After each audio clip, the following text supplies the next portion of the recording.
Salut à tous, heureux de vous retrouver. Donc en fait, la vidéo d'aujourd'hui va porter essentiellement sur deux sujets. Donc à savoir le premier, la réalisation de mon décor de la scène du cimetière pour mon pingouin Danny DeVito. Et le deuxième sera en fait axé sur ce même pingouin, sur les quelques modifs que j'ai effectués. Donc avant de commencer, pour la petite histoire, je vais d'abord vous expliquer rapidement pourquoi j'ai décidé de fabriquer ce décor. En fait, c'est simple. C'est tout simplement que, déjà, j'estime que de fabriquer un petit diorama pour une figurine, c'est toujours un plus, dans le sens où ça la met un peu plus en valeur et ça ajoute un côté un peu plus réaliste à la scène. Et que voilà, et je pense que cette scène-là était une scène qui était plutôt emblématique du personnage, tout en étant raisonnable en termes de taille. Parce que voilà, à dire vrai, voilà, quand on essaie de reproduire des dioramas, il faut tenir compte de l'échelle des personnages pour lesquels on fabrique ce diorama.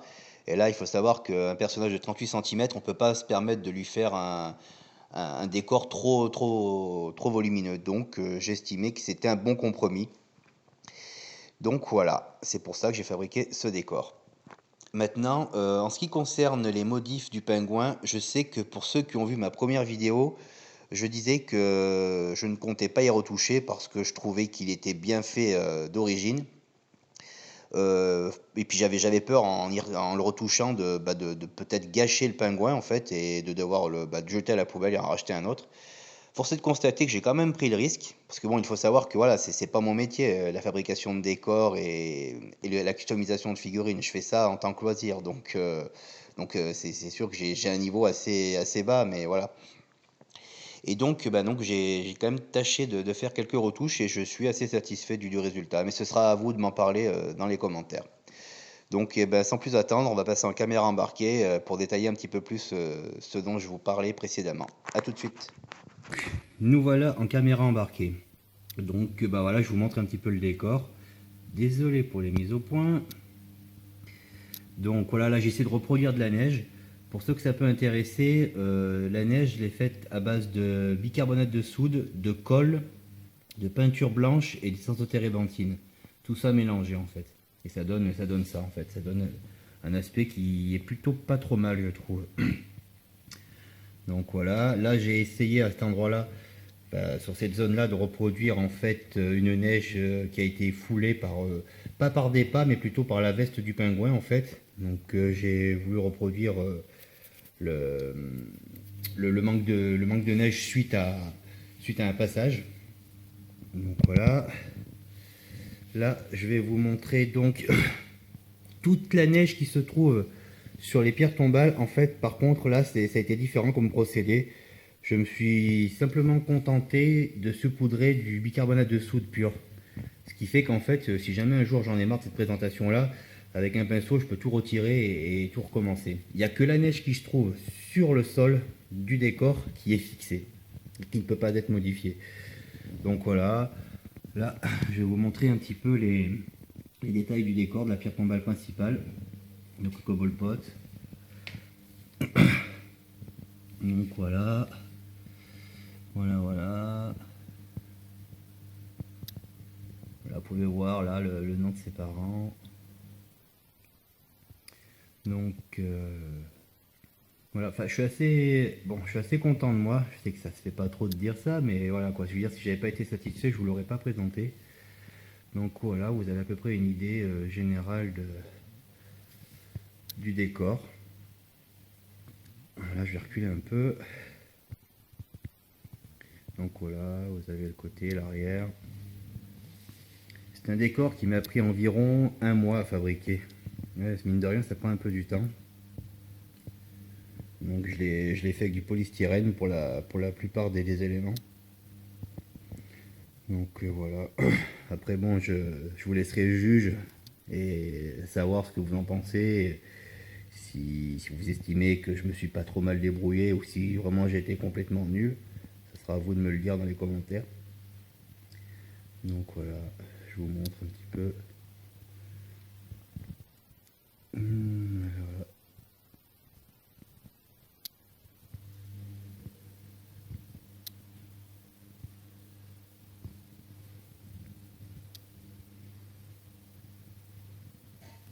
je recule. Et voilà. Et là maintenant, je pense que je vais vous faire une petite édition. Enfin, je pense pas. Je vais vous faire une petite édition et je vais repasser en caméra embarquée, mais cette fois-ci pour le pingouin. À tout de suite. Donc voilà le manteau. Alors je vais vous montrer déjà donc le manteau en premier. Donc sur le manteau, il n'y a pas en fait de modif, on va dire, d'un point de vue peinture ou quoi que ce soit de ce style-là. En fait, j'ai fait des modifs de façon à pouvoir faire en sorte que les plis du manteau aient la forme que je désirais en fait. Donc pour ça, je vais vous montrer, je vais passer derrière. Donc voilà, là, étant donné que je l'expose pas par la, j'expose toujours par l'avant, je l'expose pas par l'arrière. Ce que j'ai fait, j'ai pris donc le manteau, j'ai tiré certaines zones du manteau et en fait j'ai mis certains points de couture ici, là, là et là, de façon à ce que, je vais vous le passer à l'avant, donc de façon à ce que à l'avant vous ayez en fait cet aspect-là en fait, assez symétrique et qui donne un aspect, on va dire, relativement en fait relativement pingouin en fait, ça donne une forme de pingouin dans cette position là. Donc voilà, c'est pour ça que je tenais à avoir un manteau dans cette position là. Donc il a fallu que je triche un petit peu.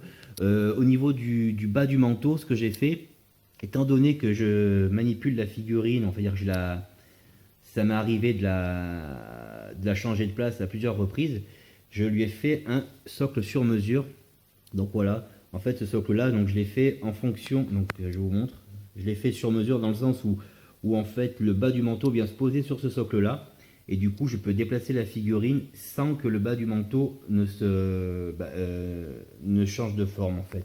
J'ai voulu la lever pour vous montrer un petit peu de quoi je parle.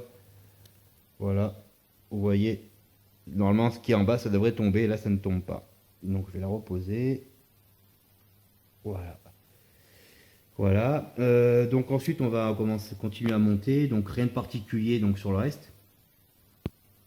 Donc désolé pour les mises au point, c'est pas terrible, je sais bien, mais voilà. Et là maintenant je vais vous montrer en fait le visage. Donc ne tenez pas compte de la couleur, hein, c'est pas les couleurs exactes que vous avez sur la vidéo, mais je peux pas faire autrement, désolé. Donc voilà, c'est d'ailleurs un peu dommage parce que là, les couleurs de la vidéo sont plutôt pâles. En réalité, c'est quand même plus vif que ça. Et les mises au point ne veulent pas se faire, ça c'est pénible. Attendez, je vais essayer de me changer de position, de voir si en passant par là, éventuellement... non, ça va être pire en fait. Donc on va rester comme ça, désolé. Je vais pas avancer un peu. Ah, zut, zut, zut, la mise au point, s'il vous plaît. Ah, voilà, parfait. Donc là, au niveau des yeux, vous avez en fait j'ai repeint l'iris en fait en noir. Donc, bon, ça se voit pas trop là-dessus, je suis désolé. Et la partie blanche des yeux, j'y ai passé un petit lavis de rouge en fait, de façon à lui donner un petit aspect plus méchant. Et donc, bon, ce qui se voit aussi pas mal, c'est que j'ai retiré les traces de bave parce que c'était un truc qui me plaisait pas trop en fait. Ça donne un style, je suis d'accord, mais je le voulais pas comme ça. Et bien sûr, ce que vous avez dû remarquer, c'est oui, effectivement, à la base, il n'a pas autant de cheveux. Donc oui, ça, c'est des cheveux que j'ai décidé de lui reposer par la suite, en fait. Pour ça, j'ai acheté une petite poupée à bas prix à la foire fouille. Et pour récupérer les cheveux, sur ces cheveux-là, les cheveux à la base de cette poupée-là étaient noirs, noir brillant. Donc j'ai passé un léger coup de peinture blanche de façon à les rendre grisonnants un petit peu.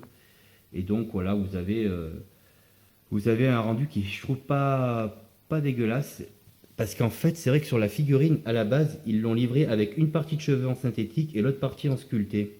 Et je trouvais ça un peu dommage.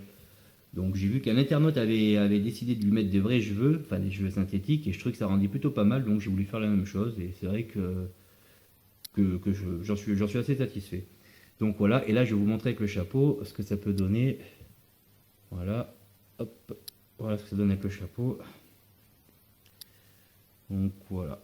Je trouve que ça rend plutôt pas mal comme ça. Les modifications finalement que je comptais pas effectuer, je regrette pas de les avoir effectuées au final. Donc voilà. Bon, bah là maintenant je pense que je vais repasser en mode caméra fixe et on va pas tarder à conclure cette vidéo. A tout de suite. Donc voilà, je pense avoir fait à peu près le tour de tout ce que j'avais à vous dire. Je voulais vous remercier d'avoir pris le temps de regarder cette vidéo. N'hésitez pas à me laisser des commentaires, un petit pouce en l'air, ça fait toujours plaisir et à vous abonner à ma chaîne et encore une fois merci beaucoup et à bientôt.